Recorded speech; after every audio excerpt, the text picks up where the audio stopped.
Cricket বিশ্বের সবচেয়ে বড় দ্বৈরথ আইপিএলের এল ক্লাসিকো। যখনই এই দুই নীল আর হলুদ জার্সি মুখোমুখি হয়, সময় যেন থমকে দাঁড়ায়। ওয়াংখেড়ে স্টেডিয়ামের গ্যালারিতে যখন হাজার হাজার মানুষের গর্জন আছড়ে পড়ে, তখন পরিসংখ্যানও হার মেনে যায় উত্তেজনার কাছে। জানেন কি, গত 41টি লড়াইয়ে মুম্বাই জিতেছে 22 বার আর চেন্নাই 19 বার।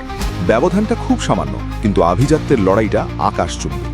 আজ 23শে এপ্রিল 2026 আইপিএলের 33তম ম্যাচে মুখোমুখি হচ্ছে টুর্নামেন্টের সফলতম দুই ফ্র্যাঞ্চাইজি, মুম্বাই ইন্ডিয়ান্স ও চেন্নাই সুপার কিংস। একদিকে মুম্বাইয়ের ঘরের মাঠে আধিপত্য ধরে রাখার চ্যালেঞ্জ, অন্যদিকে চেন্নাইয়ের ঘুরে দাঁড়ানোর তীব্র আকাঙ্ক্ষা। আজকের ভিডিওতে আমরা উন্মোচন করব এই মহা লড়াইয়ের প্রতিটি পরত। প্রস্তুত তো? আইপিএল 2026-এর যাত্রাটা দুই দলের জন্যই বেশ কঠিন ছিল। মুম্বাই ইন্ডিয়ান্স এখনও পর্যন্ত 6টি ম্যাচের মধ্যে মাত্র 2টিতে জয় পেয়েছে। পয়েন্ট টেবিলের নিচের দিকে থাকলেও মুম্বাই কিন্তু সবসময় একটা স্লো স্টার্টার হিসেবে পরিচিত। তাদের শেষ 5টি ম্যাচের ফর্ম বলছে 1টি জয় আর 4টিতে হোঁচট। তবে শেষ ম্যাচে জয় নিয়ে তারা আজ ঘরের মাঠে নামছে। অন্যদিকে চেন্নাই সুপার কিংসের অবস্থাও প্রায় একই।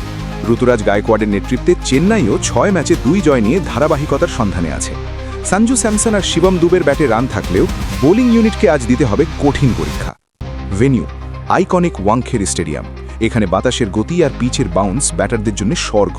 চলতি সিজনে এখানে 3টি ম্যাচের মধ্যে 2টিতেই জিতেছে পরে ব্যাটিং করা দল। গড় স্কোর রেট 11.23। তার মানে আজ আবারও একটি হাই স্কোরিং থ্রিলার দেখতে যাচ্ছি আমরা। 29 ডিগ্রি সেলসিয়াস তাপমাত্রা আর পরিষ্কার আকাশ থাকলেও রাতের দ্বিতীয় ভাগে শিশির বা ডিউ ফ্যাক্টর বোলারদের জন্য কঠিন চ্যালেঞ্জ হয়ে দাঁড়াতে পারে। তাই টস জিতে বোলিং নেওয়াটাই হবে বুদ্ধিমানের কাজ। এই ম্যাচে জয়ের চাবিকাঠি লুকিয়ে রয়েছে 3টি বিশেষ লড়াইয়ের মধ্যে। প্রথমত, রোহিত শর্মা বনাম খালিল আহমেদ। রোহিত শর্মা পাওয়ার প্লেতে আক্রমণাত্মক মিজাজে থাকেন, কিন্তু বাঁহাতি পেসার খালিল আহমেদের ইনসুইং তার জন্য বড় পরীক্ষা হতে পারে। পরিসংখ্যানে রোহিত খালিলের বিপক্ষে 42 রান করলেও 3 বার উইকেট হারিয়েছেন। শুরুর এই দ্বৈরথই ম্যাচের গতিপথ ঠিক করে দেবে। দ্বিতীয়ত, সঞ্জু স্যামসন বনাম জসপ্রীত বুমরা। চেন্নাইয়ের সেরা ভরসা সঞ্জু স্যামসন যখন মাঝের ওভারে আধিপত্য বিস্তার করতে চাইবেন, তখন তার সামনে দেওয়াল হয়ে দাঁড়াবেন জসপ্রীত বুমরা। বুমরাহের নিখুঁত ইয়র্কার আর স্লোয়ারের বিরুদ্ধে সঞ্জুর ইম্প্যাক্ট কেমন হয় তা দেখতে মুখিয়ে আছে ক্রিকেট বিশ্ব। 61 বলে 64 রান দিয়ে বুমরা তাকে 2 বার ড্রেসিং রুমে ফিরিয়েছেন। তৃতীয়ত, সূর্যকুমার যাদব বনাম নূর আহমেদ। সূর্যের 360 ডিগ্রি ব্যাটিং বনাম নূরের মিস্ট্রি স্পিন। ওয়ালখেড়ের ছোট বাউন্ডারিতে সূর্যকে আটকানো প্রায় অসম্ভব, কিন্তু নূরের রিস্ট স্পেন আর গুগলিতে সূর্যকে কিছুটা অস্বস্তিতে দেখা গেছে আগে। ম্যাচের আসল রোমাঞ্চ শুরু হবে 16 ওভারের পর। ওয়াংখেড়েতে শেষ 5 ওভারে গড়ে 15-16 রান তোলা সম্ভব। মুম্বাইয়ের জন্য তিলক ভার্মা আর হার্দিক পান্ডিয়া এখানে গেম চেঞ্জার হতে পারেন। অন্যদিকে চেন্নাইয়ের শিবম দুবে এই সিজনে বাউন্ডারি হাঁকানোই সিদ্ধহস্ত। গাণিতিক বিশ্লেষণ বলছে মুম্বাই যদি আগে ব্যাটিং করে তবে পাওয়ার প্লেতে 47/1 এবং ইনিংস শেষে 202/5 পর্যন্ত স্কোর নিয়ে যেতে পারে। কিন্তু তা কি নিরাপদ? চেন্নাইয়ের ব্যাটিং লাইনআপ যদি 203 রানের লক্ষ্য পায়, তবে তারা শেষ বল পর্যন্ত লড়াই করার ক্ষমতা রাখে।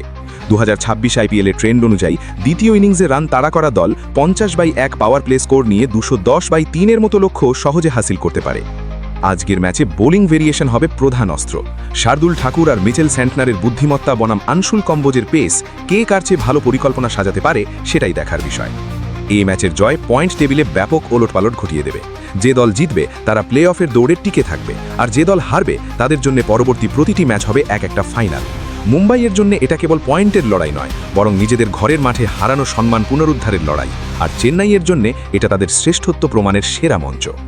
সবকিছু বিচার করে এবং ঘরের মাঠের কন্ডিশন মাথায় রাখলে আজকের ম্যাচে মুম্বাই ইন্ডিয়ান্সকে কিছুটা এগিয়ে রাখা যায়। তাদের টপ অর্ডার আর বুমরাহের উপস্থিতি চেন্নাইয়ের ইনজুরি জর্জরিত বোলিং লাইনআপের বিরুদ্ধে বড় পার্থক্য করে দিতে পারে। আমার প্রেডিকশন বলছে আজ ওয়াংখেড়েতে মুম্বাই ইন্ডিয়ান্স জয়ের উৎসব করবে। তবে ক্রিকেটে তো শেষ বলে অনিশ্চয়তা থাকে। আপনাদের কি মনে হয়, রোহিত শর্মার সেঞ্চুরি নাকি সঞ্জু স্যামসনের বিধ্বংসী ইনিংস? কে জেতাবে আজ তার দলকে? কমেন্ট বক্সে আপনার প্রিয় দলের নাম আর আপনার প্রেডিকশন লিখে জানান। ভিডিওটি ভালো লাগলে লাইক দিন এবং নিয়মিত ক্রিকেট আপডেট পেতে সাবস্ক্রাইব করে বেল আইকনটি বাজিয়ে দিন। দেখা হচ্ছে পরের ভিডিওতে। ধন্যবাদ।